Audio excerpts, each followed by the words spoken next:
Relação à disputa eleitoral no Rio de Janeiro. Portanto, vamos falar mais sobre 2026, trazendo aqui o material que o Rafael Villarroel preparou para a gente. É pesquisa Real Time Big Data.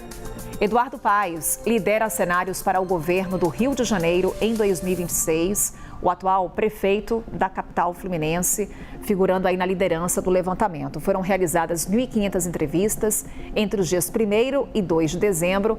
Margem de erro é de 3 pontos percentuais para mais ou para menos. Temos os números em tela para a gente ilustrar aqui a nossa análise em instantes com a Isabel Mega. Eu já vou passando por alguns cenários. Vamos lá. Primeiro cenário que temos. Pergunta feita aos entrevistados.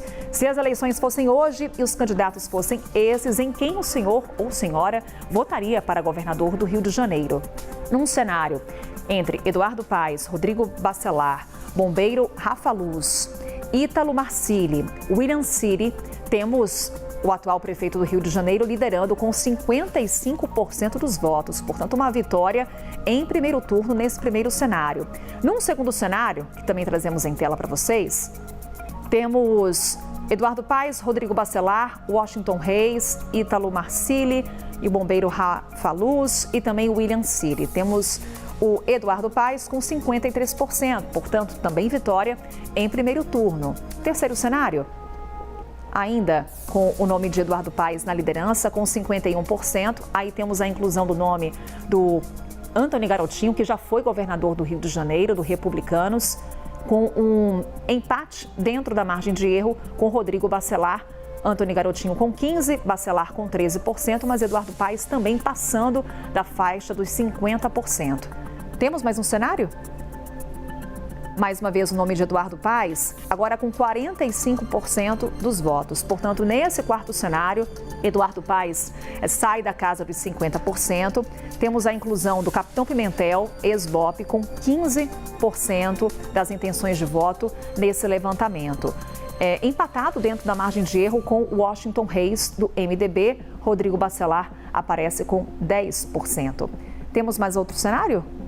O quinto cenário, com Eduardo Paes com 44%, Capitão Pimentel, ex-BOP, com 14%, Washington Reis, 9%, Bacelar, 8%, e aí o Wilson Witzel é incluído nesse quinto cenário, somando 7% dos votos. Ele que já foi governador também do Rio de Janeiro.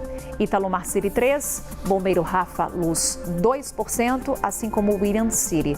Temos mais um cenário ou ficamos por aqui até o quinto cenário? Pronto, temos 5 cenários então para o governo do Rio de Janeiro e também temos um cenário para o Senado. Vamos trazer os números em detalhes, porque temos no Rio de Janeiro o berço político da família Bolsonaro. E é justamente um dos filhos do ex-presidente da República, Flávio Bolsonaro, que é senador, aparecendo com 27% das intenções de voto, quando os entrevistados foram questionados com relação à sua preferência nessa escolha para 2 vagas no Legislativo, no Senado Federal. Flávio Bolsonaro, do PL, soma 27%, empatado com Cláudio Castro, atual governador, também 27%. Pedro Paulo, 12%, Marcelo Crivella, 11%, assim como Benedita da Silva, Otonha de Paula, 2%. Temos mais um cenário, também com relação ao Senado no Rio de Janeiro. Cláudio Castro aparecendo com 30%, Flávio Bolsonaro 29%, Pedro Paulo 14%, Benedita da Silva 13%. No caso desse segundo cenário, temos a retirada do nome do Marcelo Crivella. Mais um cenário também para o Senado no Rio de Janeiro. Aí temos a retirada do nome do Flávio Bolsonaro. Cláudio Castro, atual governador, aparece com 31%, Pedro Paulo 17%, Carlos Portinho. Aí a inclusão também do nome de Carlos Portinho nesse terceiro cenário soma 14%, Benedita da Silva 13%. Portanto, esse segundo lugar, essa segunda vaga com um cenário bem embolado lá no Rio de Janeiro. Temos mais um cenário? Quarto, Flávio Bolsonaro com 28%, assim como Cláudio Castro, empatados, portanto, com 28% cada. Marcelo Crivella soma 15%, Alessandro Molon também 15%, portanto, também empatados. Vamos para a análise já com a Isabel Mega. Isabel, aqui vários olhares que a gente pode trazer, né? Não sei nem por onde a gente pode começar, mas vamos lá. Primeiro, trazendo a questão do futuro de Eduardo Paes, porque quando ele disputou essa reeleição para a Prefeitura do Rio de Janeiro, muito foi especulado com relação a essa possibilidade, se ele vai ou não disputar o governo do Rio. Todos os cenários em que o nome dele aparece, Eduardo Paes lidera. E tem um outro ponto do Rio, que é a família Bolsonaro. O Flávio Bolsonaro também, quando ele aparece nessa disputa pelo Senado, onde ele está agora, também aparece ali como uma vaga garantida, segundo esse levantamento do Real Time Big Data. A questão é que o próprio clã Bolsonaro está nesse momento um pouco indefinido com relação, por exemplo, a como será a disputa no Palácio do Planalto. E tudo isso entra nesse jogo, nesse xadrez da política. Toda certeza. Se a gente for olhar sob a ótica, por exemplo, da esquerda, né? O presidente Lula teria uma boa notícia, que seria essa eleição hoje dada como muito certa para o Eduardo Paes, então é uma figura mais próxima do Palácio do Planalto na configuração atual. Por outro lado, teria um revés muito provável em relação a uma das vagas para o Senado, porque a gente tem dois bolsonaristas largando muito na frente em relação a qualquer outro candidato, que são justamente o Flávio Bolsonaro e o atual governador do Rio de Janeiro, o Cláudio Castro. E aí, nessas configurações todas de cenários, faz diferença o nome do Flávio Bolsonaro não aparecer nessa disputa ao Senado. Seria a única chance que Lula poderia ter de tentar emplacar um aliado, que seria Pedro Paulo, hoje deputado federal do PSD do Rio de Janeiro, uma figura muito próxima ao prefeito Eduardo Paes. Ele é vice-líder do governo Lula, ele tem algumas posições bem críticas em relação ao governo Lula, no que tange algumas pautas da economia, mas ainda assim poderia ser um aliado do Palácio do Planalto, caso fosse esse o cenário. A Benedita da Silva, do PT, e aí seria um PT raiz mesmo, não se mostra muito competitiva nessa configuração que essa pesquisa traz, né? Ela vai mal ali nesses cenários, fica bem atrás, com um percentual de 11%, quando Flávio e Cláudio Castro ficam na casa dos 27%. E o nome de Flávio é importante para a gente entender esses contornos todos, porque ao mesmo tempo não está descartado, não dá para descartar que Flávio possa eventualmente, inclusive, estar num cenário presidencial em 2026. A gente está nesse momento de movimentação política, de acomodação, do PL tentando se entender e projetando os próximos passos em relação a 2026, no momento em que o ex-presidente Jair Bolsonaro sai um pouco mais de cena, não tem esse acesso a todo momento da família e, com isso, as articulações vão sendo tocadas por outras. Vixe, a minha Siri começou a falar aqui no meio da entrada. E com isso não tem esse tete-a-tete diário com Jair Bolsonaro, tanto é que a gente tem essa transferência, digamos assim, de bastão para o próprio filho, Flávio Bolsonaro, que se torna um porta-voz do partido.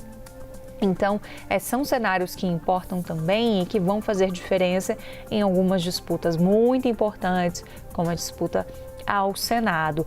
Um outro ponto que chama a atenção, e aqui eu só sinto falta da gente ter a série comparativa, cara. Eu olhei a pesquisa de cabo a rabo aqui inteirinha, mas a gente não tem, por exemplo, sobre a aprovação do governo Cláudio Castro, e isso era importante. A pesquisa mostra que hoje ele é mais aprovado do que desaprovado, ele tem 54% de aprovação, 42% de desaprovação. É um patamar bastante significativo, porque recentemente a gente teve a operação lá no Rio de Janeiro e o Cláudio Castro sai dessa operação com um cenário muito pavimentado de aprovação que o garantiria numa vaga ao Senado Federal, já que ele não pode mais disputar o governo no Rio de Janeiro. Então, a operação também ajuda a acelerar esses processos todos do projeto político do governador do Rio de Janeiro para a eleição de 2026. O governador, inclusive, era esperado nessa semana aqui em Brasília na CPI do crime organizado, mas acabou cancelando essa participação, mas isso é importante para a gente entender o quanto esse tema da segurança está sendo abraçado por Cláudio Castro, por membros do PL, por membros da direita como um todo, porque ali eles enxergam um lugar de maior conforto do que a esquerda enxerga. Então, eles se apropriam muito dessa pauta e essa agenda na CPI seria bastante interessante da gente entender o discurso de Cláudio Castro e depois entender qual é a recepção disso tudo, né? Então, seria aqui um balanço, né, de como é a percepção atual do eleitor do Rio de Janeiro, uma percepção que, diante do histórico do Rio de Janeiro, com tantos ex-governadores na mira da justiça, presos, com várias implicações muito graves, né? Questões de corrupção e por aí vai, o Cláudio Castro, dos 3 últimos governadores, o Witzel e o Pezão, ele sai muito melhor avaliado do que os outros 2 antecessores, 75% de avaliação positiva. Então, aqui pavimenta muito bem essa vaga dele ao Senado Federal. A dúvida é sobre o nome de Flávio e se a saída do Flávio desse cenário de Senado pelo Rio de Janeiro pode provocar algum tipo de acomodação e abertura para vagas que poderiam ser pleiteadas mais pelo campo da esquerda. Essa é uma dúvida aqui em relação ao cenário. E sobre o cenário de governador, a coisa hoje muito favorável à candidatura de Eduardo Paes. Em alguns dos cenários ele venceria, inclusive no primeiro turno. Em outros cenários, mesmo que iria para o segundo turno, também teria uma maioria bastante confortável na fotografia do hoje.